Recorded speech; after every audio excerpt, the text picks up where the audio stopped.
Kahan lang kayo dyan. Ayun. Eto si Jaime Domingo, ayan. Galit siya. Sabi niya, Senator Amy knows that her brother is her fault. It, it's her fault. If not for her, Inday would have not backed down. That's very wrong. It's clear that country is suffering due to this brother's incompetence. So anong naipit? Ayan. Jaime, mawalang galang na, no? Number one, hindi magbaback down. Kung alam mo lang yung scenario nung time na yon, ayaw kumandidato ni VP Inday. Ang kasalanan ni Senator Amy, ginulo niya pa, magdadavaw na lang yun eh. Ginulo niya pa, hinila niya mag-VP. So, yung panaginip mo na sana nagpresidente, ayaw niya talaga. She's well aware she's not prepared to be to be president during that time. Ngayon, maririnig nyo rin yun na hindi siya, ngayon, she's gaining this experience, no? From my point of view, being untouchables they are, ngayon pa lang nakikita ni VP, yung ngayon niya nararanasan yung mga dapat niya maranasan para maging epektibo siyang presidente. So hindi totoo yung kung hindi dahil kay Senator Amy hindi nag-back down na mag-presidente. Wala talaga siyang plano. No, naayawan niya yan after hugpong, naayawan niya for reasons na I cannot divulge because hindi naman kami ganun ka-close. Kung kay Senator Amy to, pwede niya ako sabunutan, pero kay VP na ayoko namang nananapak yun eh, ayoko namang ma-awardan ng ganun. So ngayon, ang ano ko, yan, number two, yung number one, yung alam niyang adik yung kapatid niya, I cannot say for certain na alam niya yan or kung totoo ba yan in the first place. Kasi ako na nga nagsasabi, hindi sila okay. Hindi sila okay. So, anong ine-expect nyo? Ako hindi siya pinagtatanggol ko si Senator Amy. Kung may mga kapatid kayo, number one, nakikinig ba kayo sa nakakatandaan yung kapatid? Number two, gaano kayo ka masunurin sa mga kapatid nyo? Yung basic lang na ganyan eh. It's not a perfect world. It's not a perfect world. No, ako nga 'di ba? Hindi ako nagano sa kapatid ko. So itigilan nyo yung kung hindi kinumbinsi ni Senator. Ang naging problema, si Inday, gusto niya na lang mag-Davao. Si Senator hinila niya mag-VP si Inday. Yun. So, hindi totoo yung nag-president sana. Huy, Jaime, ano ba? I think direct, yung tanong kanina ni Ma'am Joey, yung parang kung sakaling yun nga, lumabas na totoo yung video or anything, ano yung magiging implication na sa tingin ko dun mas maiipit kasi ang magiging sunod na tanong ng mga tao, alam ba ni Sen Amy o hindi?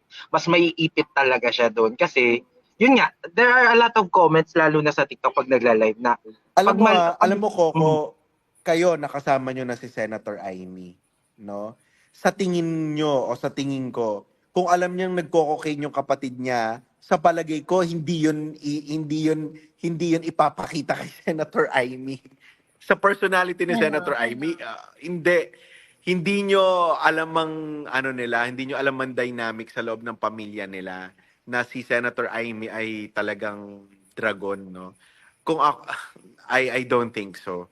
Para maniwala si Senator Amy, kailangan niyang makita yon or paninira lang yon sa kanila. We're talking about people na naging kalos na. Ultimo, kung pwedeng ibintang sa kanila yung pagpatay kay Jose Rizal, o magpapatay lahat ng mga firstborn sa Egypt na ibintang na sa pamilya nila. So, walang ganun si Senator Amy. She has to see it na nag-a-addict talaga yung kapatid niya para malaman niya. So, yung mga nagsasabi na alam na ni Senator Amy from the very beginning, I think it's unfair. No, pero you'll have hunches. I love hunches. Pero Daryl, you understand that some people might not believe that. 100%.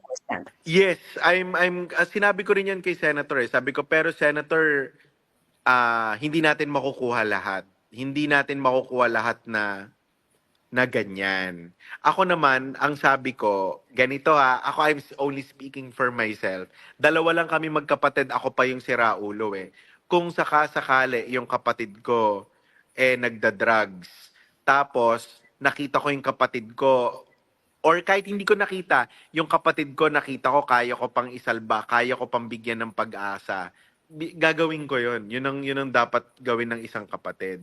No? Pero pag sinabing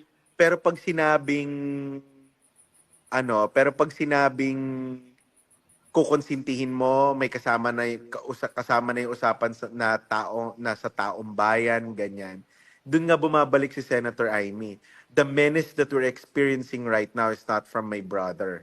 Kasi your brother is not the one who's making all these decisions. That's what I keep on saying.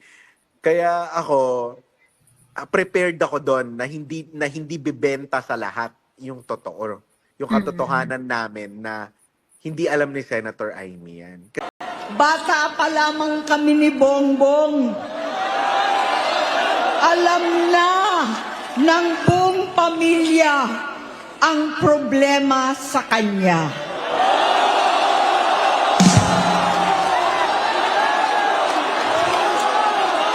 Sa totoo lang, mababasa naman ng lahat ang mga testimonya ng aking ama patungkol sa kanyang ugali at gawain. Noon, dahil may tatay pa kami, hindi ko pa siya responsibilidad. Noong tumatanda, ay mas naging nakakabahala. Batid ko na nagda-drug siya.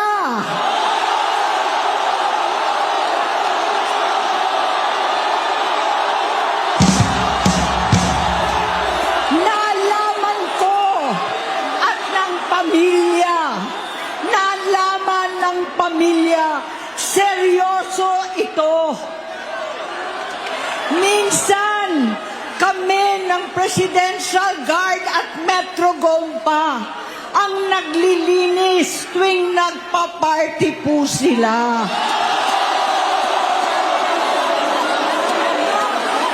Namuhay kaming magkakapatid sa ibang bansa.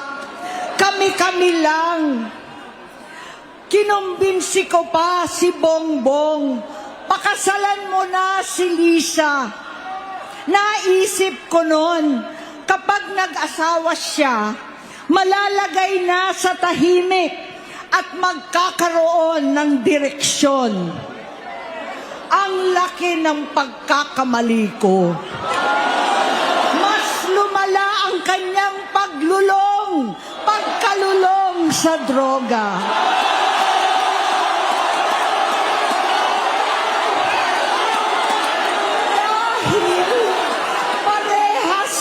Silang mag-asawa.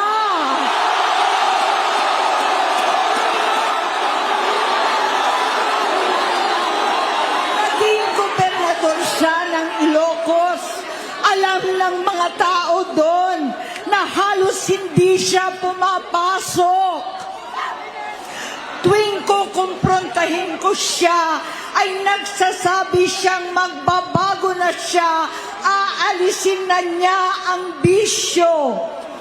Hanggang sa may nagsumbong na naman sa akin na sa paggising pa lang sa umaga, kasabay ng almusal, marijuana pala.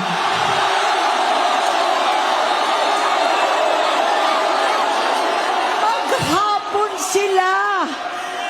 Lahat sila nagiinuman at gumagamit ng cocaine. Kasama ng asawa at barkada.